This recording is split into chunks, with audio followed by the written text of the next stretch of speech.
Hi. Back in the 1980s, at some point, my wife and I joined a very large church. And one of the things they did at this church in order to get people to become more, I don't know, known to other people, is that they encourage people to join a home fellowship group.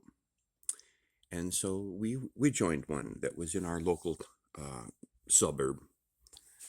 And my wife, Nancy, and I, we were about the youngest ones there. We were in about our mid 30s. But everybody else in this fellowship group was retired.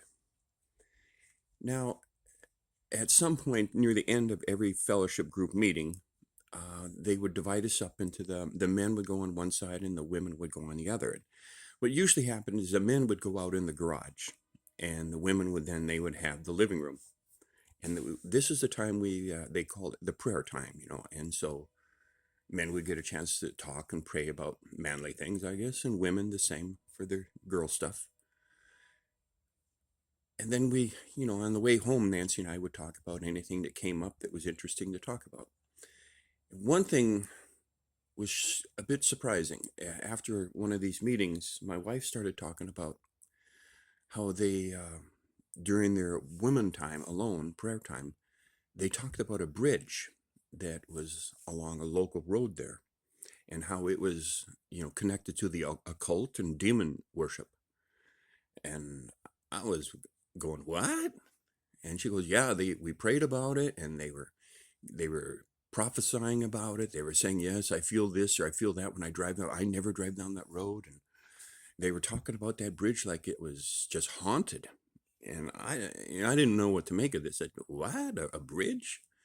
Well, anyway, the next week it actually came up in discussion with the men. And these guys started talking about it, how, they don't go down that road no more.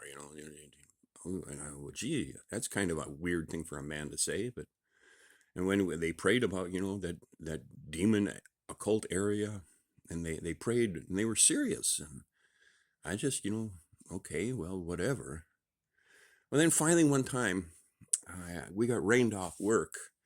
And then the afternoon it was nice. And so I went for a drive, and I drove down that one road. It was it was a tar road. It was a road, a freeway, not a freeway, a highway. And yeah, I drove by it and I saw a bunch of cars parked by the bridge. And I'm going, well, is it true? Are they really worshiping Satan down there? Is there something going on? Because that's what they were saying. They were saying that they never go down there in the home fellowship group. They never go down there if there's cars parked there because they're worried about what's going on. Well, I'm not worried. So I parked, I pulled over and parked, and I got out, and there was a path, well-worn path actually, next to the road. And I walked about, I don't know, half a block, and I went down underneath the bridge. And you know what I found? There were guys fishing. That's what this was about. There were some guys fishing. There were some kids playing in the mud with sticks. I don't know. It's just a place where dads hang out with their sons when they're fishing. And that's all it was.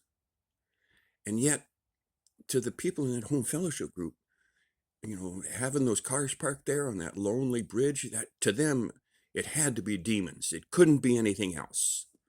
It had to be demon worship. And that's the same mentality that Hugh Ross has. There's something he doesn't understand. There's just, there's some accounts of stories about UFOs he just doesn't understand.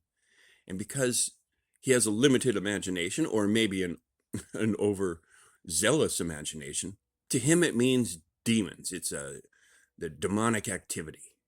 A UFO has to be a demon because he has no other explanation as possible. Just like those people at the home fellowship group. No other explanation was possible. It had to be demon worship. But if you check into it, you'd find out that, it was just a bunch of fathers fishing with their sons.